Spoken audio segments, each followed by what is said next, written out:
শুভেচ্ছা। বাঙালিয়ানার প্রদোষের সংবাদে স্বাগত।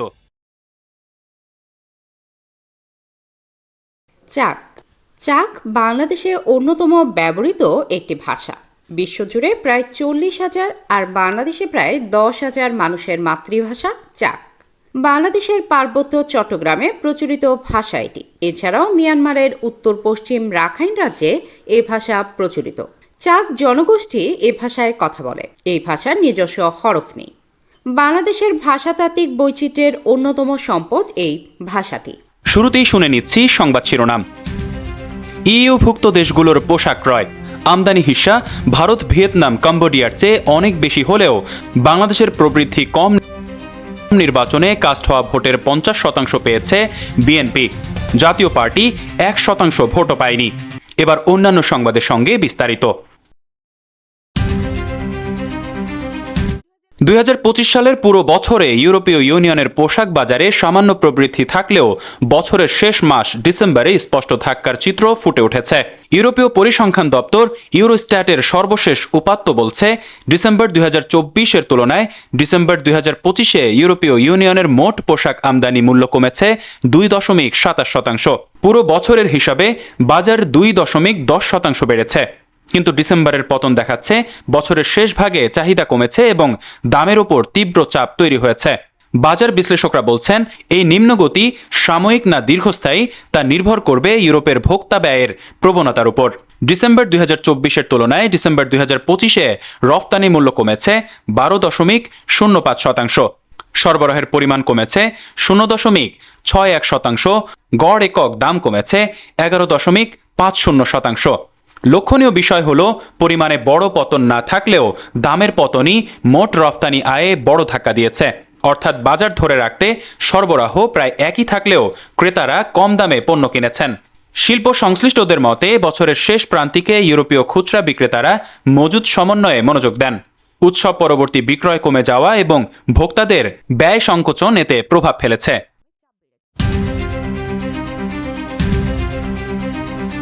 ত্রয়োদশ জাতীয় সংসদ নির্বাচনে 2/3 আসন পেয়ে সরকার গঠনের পথে থাকা বিএনপি 49.97% ভোটের সমর্থন পেয়েছে। দ্বিতীয় অবস্থানে থেকে প্রধান বিরোধী দল হিসেবে নির্বাচিত জামায়াত ইসলামী পেয়েছে 31.76% ভোট। আর দলগতভাবে তৃতীয় সর্বোচ্চ আসনপ্রাপ্ত জাতীয় নাগরিক পার্টির প্রার্থীরা পেয়েছেন 3.05% ভোট। তবে 7টি আসনে বিজয়ী স্বতন্ত্র প্রার্থীদের ঘরে গেছে 5.79% সমর্থন। রোববার নির্বাচন কমিশন দলগত প্রতিদ্বন্দ্বী প্রার্থীদের প্রাপ্ত ভোটের এই তথ্য প্রকাশ করেছে। গত বৃহস্পতিবার জাতীয় নির্বাচন অনুষ্ঠানের 3 দিন পর এই তথ্য প্রকাশ করল সংস্থাটি।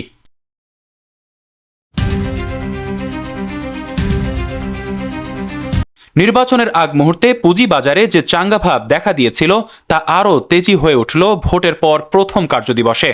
রোববার একই দিনেই ঢাকা স্টক এক্সচেঞ্জের প্রধান সূচক বেড়েছে 200 পয়েন্ট।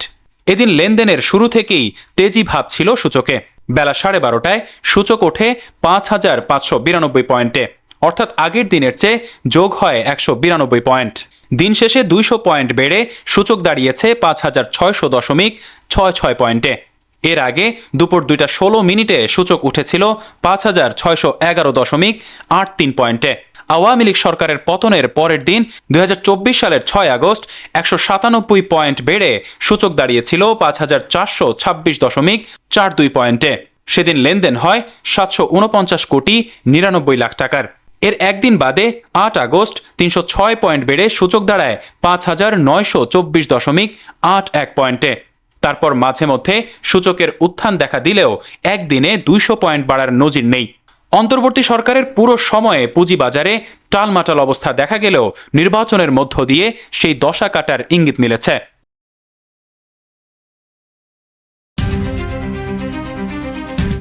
আব্দুল জব্বার, তারা শহীদ হয়েছিলেন মায়ের ভাষার জন্য শহীদ। সেই শহীদদের একজন আব্দুল জব্বার। ভাষা শহীদদের নিয়ে বাঙালিয়ানার বিশেষ সিরিজ প্রতিবেদনে আজ দেখবেন শহীদ জব্বারকে নিয়ে বিশেষ প্রতিবেদন। দেখতে ক্লিক করুন আই বাটনে।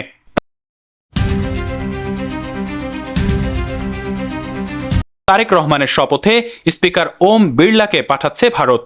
বিএনপির চেয়ারম্যান তারেক রহমানের নেতৃত্বে বাংলাদেশের নতুন সরকারের শপথ গ্রহণ অনুষ্ঠানে অংশ নিতে ঢাকায় আসছেন না ভারতের প্রধানমন্ত্রী নরেন্দ্র মোদী। তার পরিবর্তে ভারতের লোকসভার স্পিকার ওম বিড়লা শপথ গ্রহণ অনুষ্ঠানে ভারতের প্রতিনিধিত্ব করবেন। 15 ফেব্রুয়ারি ভারতের পররাষ্ট্র মন্ত্রণালয় এক সংবাদ বিজ্ঞপ্তিতে লোকসভার স্পিকারের শপথ অনুষ্ঠানে থাকার তথ্য জানিয়েছে।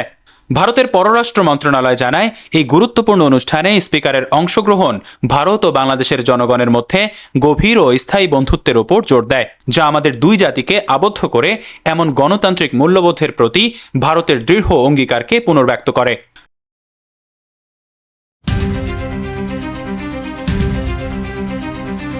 2013 সালের 15 আগস্ট মৌলবাদী গোষ্ঠীর চাপাতির আঘাতে নিহত হন ব্লগার ও অ্যাক্টিভিস্ট আহমেদ রাজীব হায়দার।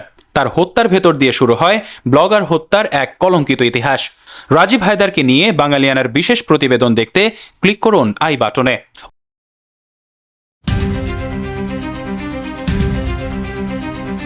অন্তর্বর্তী সরকারের সময় মত প্রকাশের জন্য কোনো সাংবাদিককে জেলে যেতে হয়নি বলে জানিয়েছেন তথ্য ও সম্প্রচার উপদেষ্টা সৈয়দা রিজওয়ানা হাসান। তথ্য উপদেষ্টা বলেন, অন্তর্বর্তী সরকারের সময়ে মত প্রকাশের জন্য কোনো সাংবাদিককে জেলে যেতে হয়নি। সাংবাদিক আনিস আলমগীর ও মঞ্জুরুল আলম পান্নাকে মত প্রকাশের জন্য জেলে যেতে হয়নি। রাষ্ট্রযন্ত্রের কাছে নিশ্চয়ই ভিন্ন কোনো তথ্য ছিল। অন্তর্বর্তী সরকারের দায়িত্ব নিয়ে তিনি বলেন, 18 মাসে সফলতা বা ব্যর্থতা বলার কিছু নাই। আমি আমার সর্বোচ্চ চেষ্টা করেছি, জনগণ মূল্যায়ন করবে।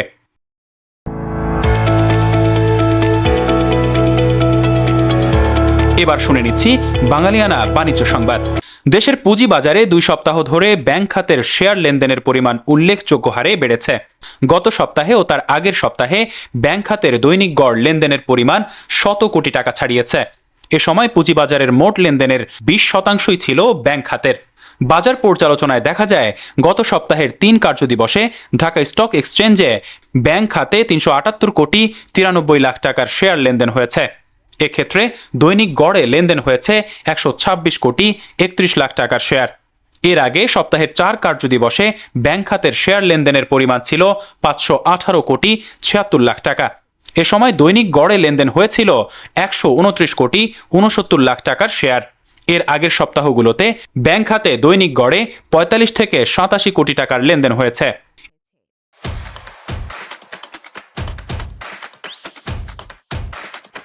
এবার শুনে নিচ্ছি বাঙালিয়ানা ক্রীড়া সংবাদ। পাকিস্তানের কারাবন্দী সাবেক প্রধানমন্ত্রী ও কিংবদন্তি ক্রিকেটার ইমরান খান ডান চোখের প্রায় 85% দৃষ্টিশক্তি হারিয়েছেন বলে খবর প্রকাশ পেয়েছে।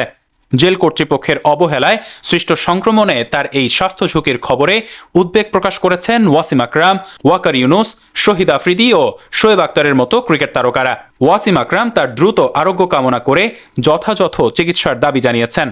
ওয়াকার ইউনুস রাজনীতি সরিয়ে রেখে জাতীয় বীরের প্রতি মানবিক হওয়ার আহ্বান জানান। এমনকি ভারতের সাবেক ক্রিকেটার অজয় জাদেজাও ইমরানের পাশে দাঁড়ানোর গুরুত্ব তুলে ধরেন। বর্তমানে 73 বছর বয়সী এই বিশ্বজয়ী অধিনায়ক আদিয়ালা জেলে বন্দী আছেন। ইমরান খানের যথাযথ চিকিৎসা সেবা নিশ্চিত করা মৌলিক অধিকার হিসেবে দেখছেন দেশটির ক্রীড়াঙ্গনের ব্যক্তিত্বরা। বাঙালিয়ানার প্রদোষের সংবাদ শেষ হলো। ধন্যবাদ।